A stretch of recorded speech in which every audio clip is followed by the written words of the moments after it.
एक जंगल में 3 नन्हे सुअर अपनी माँ के साथ रहते थे।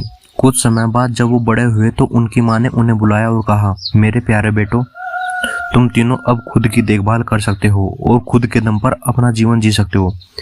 इसलिए अब मेरी ख्वाहिश है कि तुम तीनों इस जंगल से बाहर जाओ, दुनिया घूमो और अपनी मर्जी से जिंदगी जियो। अपनी माँ की बात सुनकर तीनों सुअर अपने घर से निकले और शहर की तरफ जाने लगे। कुछ दूर चलने के बाद वो एक दूसरे जंगल में जा पहुंचे। तीनों सुअर काफी थके हुए थे। उन्होंने सोचा क्यों न इसी जंगल में एक पेड़ के नीचे बैठकर आराम कर लिया जाए। फिर तीनों वहीं आराम करने लगे। थोड़ी देर आराम करने के बाद तीनों भाई एक दूसरे से अपने आगे के जीवन की योजना बनाने लगे। पहले सुअरों ने सलाह देते हुए कहा कि मुझे लगता है कि अब हम तीनों को अपने अपने रास्ते जाते हुए अपनी किस्मत को आजमाना चाहिए। दूसरे सुअर को यह बात अच्छी लगी, लेकिन तीसरे सुअर को यह विचार अच्छा नहीं लगा। तीसरे सुअर ने कहा, नहीं, मेरे ख्याल से हमें एक दूसरे के साथ ही रहना चाहिए, एक ही जगह पर जाकर अपना जीवन शुरू करना चाहिए। हम एक दूसरे के साथ रहते हुए भी अपनी अपनी किस्मत को आजमा सकते हैं। उसकी बात सुनते ही पहले और दूसरे सुअर ने कहा, भला वो कैसे? तीसरे सुअर ने जवाब देते हुए कहा, अगर हम तीनों एक ही जगह पर ही आसपास रहेंगे तो किसी भी मुसीबत में आसानी से एक दूसरे की मदद कर सकेंगे।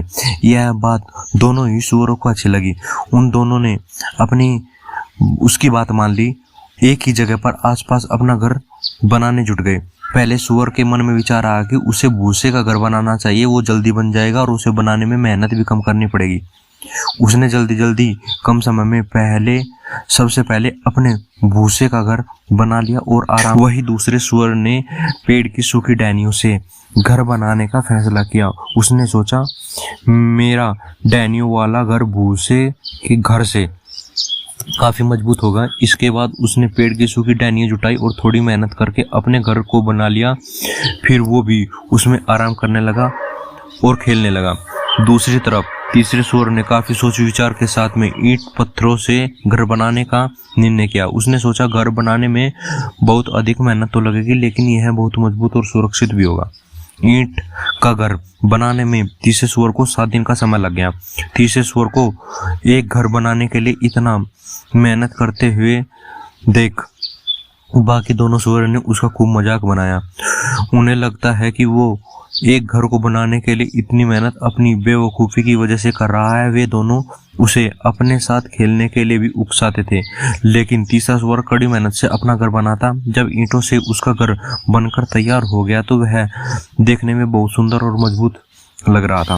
इसके बाद तीनों सुअर बड़े ही मजे से अपने अपने घरों में रहने लगे। उस नए स्थान पर उन तीनों को किसी तरह की कोई परेशानी नहीं थी। इस वजह से तीनों अपने अपने घर में बहुत खुश थे। एक दिन उनके ठिकाने पर एक जंगली भेड़िए की नजर पड़ी। तीनों मोटे सुअर देखकर उसके मुंह में पानी आ गया। वह तुरंत उनके घर की तरफ बढ़ा। सबसे पहले वह सुअर के घर पर पहुंचा और दरवाजा खटखटाया। पहला सुअर सो रहा था। दरवाजा की खटखट सुनकर जब वह उठा तो उसने घर के अंदर से ही पूछा, कौन दरवाजे पर? भेड़िया बोला, मैं हूँ, दरवाजा खोलो, मुझे अंदर आने दो। भेड़िए की कड़ी आवाज सुनकर सुअर समझ गया दरवाजे के बाहर कोई जंगली जानवर खड़ा है। वह डर गया और दरवाजा खोलने से मना कर दिया। इसके बाद भेड़िए को गुस्सा आया। उसने गुस्से से कहा, नन्हा सुअर, मैं फूंक मारकर तेरे भूसे का घर उड़ा दूंगा और तुझे खा जाऊंगा। उसने एक जोरदार फूंक मारी और भूसे का घर उड़ गया। बेचारा पहला सुअर भाग गया और दूसरे सुअर के घर पहुंचा। जैसे ही दूसरे सुअर ने दरवाजा खोला वह जल्दी से अंदर घुस गया और दरवाजा बंद कर दिया। पहले सुअर को इतना डरा हुआ देखकर दूसरा सुअर हैरान हो गया। इतने में भेड़िया उसके घर के पर ही पहुंच गया और दरवाजा खटखटाने लगा। भेड़िया फिर से बोला, दरवाजा खोलो, मुझे अंदर आने दो।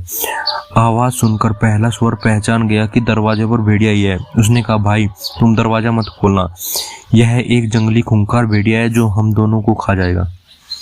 जब दूसरे सुअर ने दरवाजा नहीं खोला तो भेड़िया फिर से गुस्से से लाल हो गया। वह चिल्लाया, नन्हे सुअर, तुम्हें क्या लगता है अगर तुम दरवाजा नहीं खोलोगे तो क्या तुम दोनों जिंदा बच जाओगे?